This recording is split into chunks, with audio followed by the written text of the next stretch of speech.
Ted Bundy, the perfect mask of evil. He looked like someone you could trust. A smart man, a charming man, a man who could walk into any room and make people believe he belonged there. He was educated, he was confident, he knew exactly what to say. To many people, Theodore Robert Bundy looked like the kind of person who would become successful. But behind that carefully created image was a man who would become one of the most infamous serial killers in American history. A man who used kindness as a weapon. A man who turned trust into a trap. For years, Ted Bundy was able to hide in plain sight. And the most terrifying part was not that he looked dangerous, it was that he looked completely normal. This is the story of Ted Bundy, the man who convinced an entire country that evil did not have a face. In the 1970s, America was changing. Young people were traveling more. College campuses were growing. And across several Western states, a disturbing pattern began to appear. Young women were disappearing. At first, police did not know they were connected. The cases looked separate, different cities, different victims, different circumstances. But behind all of them was the same hidden figure. A man who knew how to manipulate people. A man who understood how trust worked.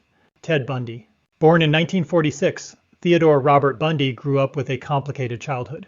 From the outside, nothing about him suggested the future he would create. He was intelligent. He performed well academically. He was socially skilled. He knew how to make people like him. Friends described him as ambitious and confident.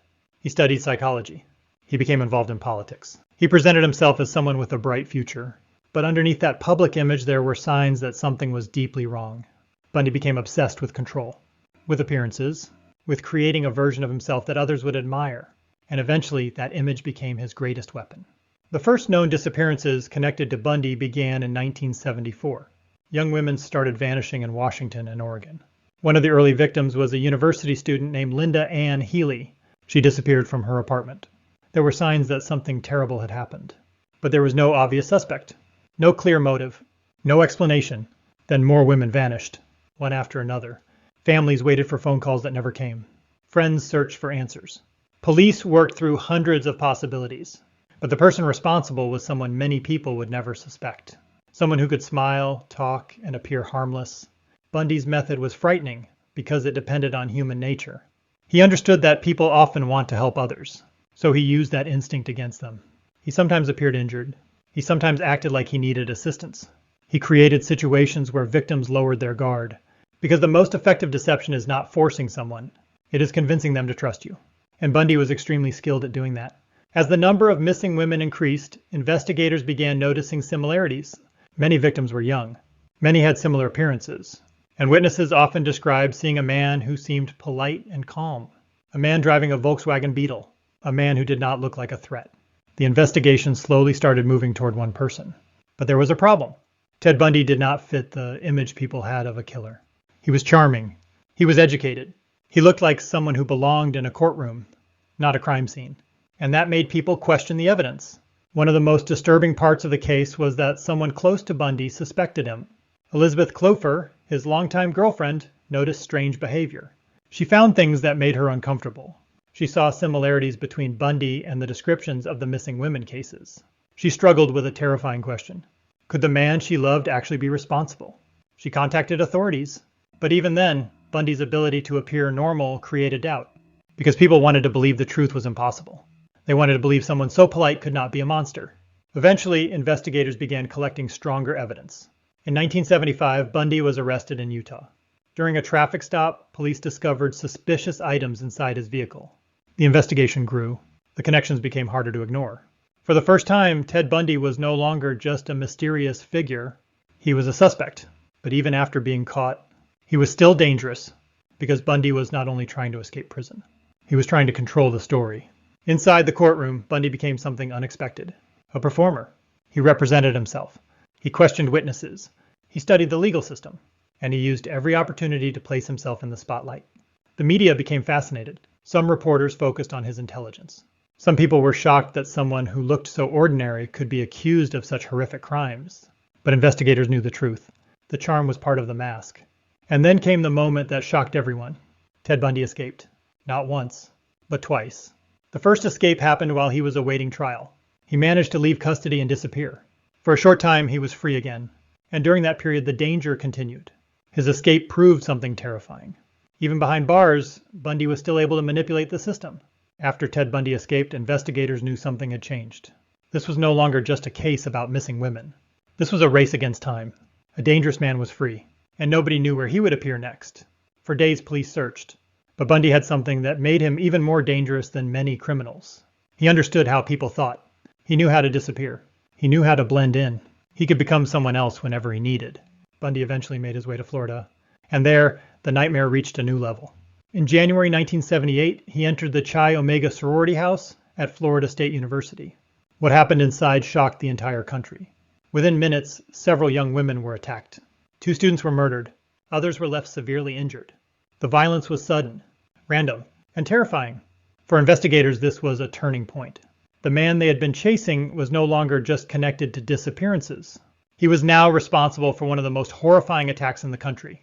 But Bundy was not finished. Soon after, another victim disappeared. A 12-year-old girl named Kimberly Leach vanished from her school. The case created nationwide fear.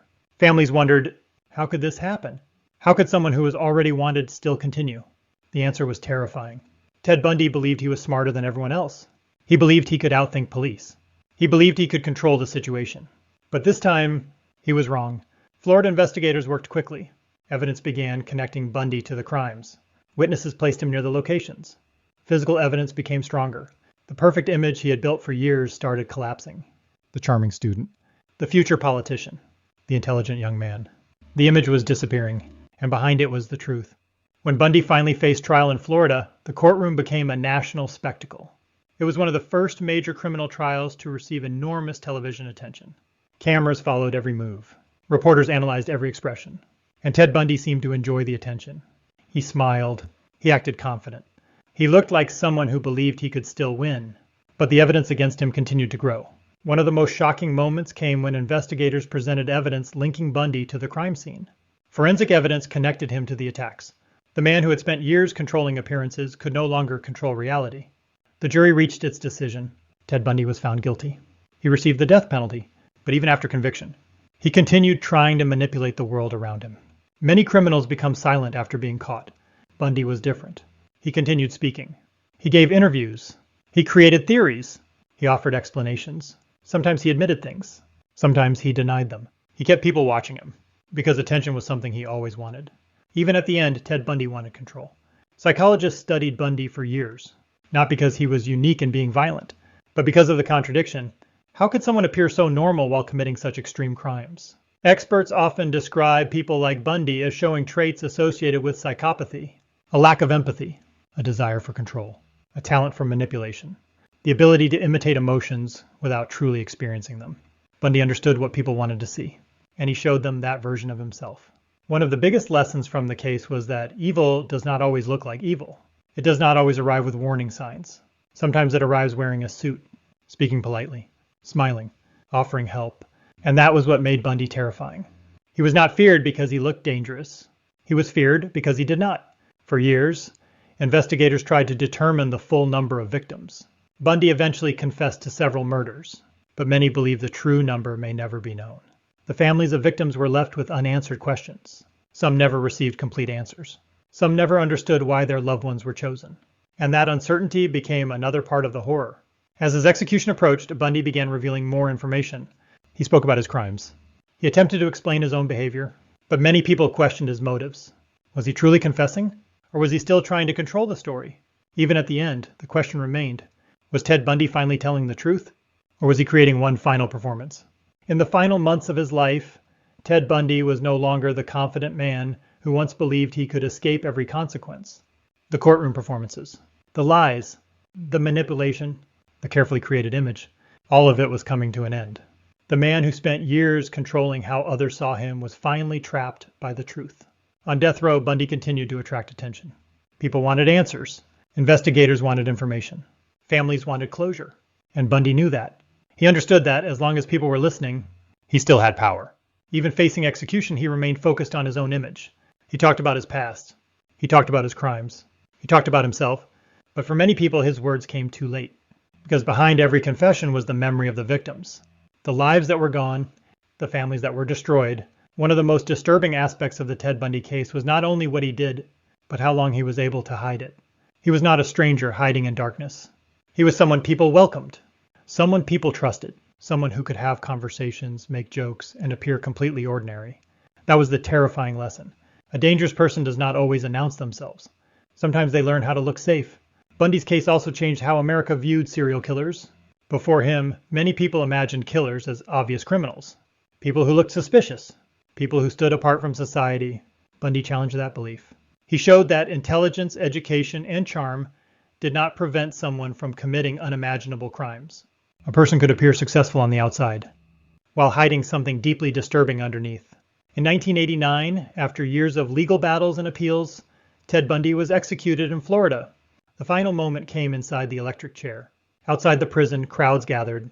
Some celebrated.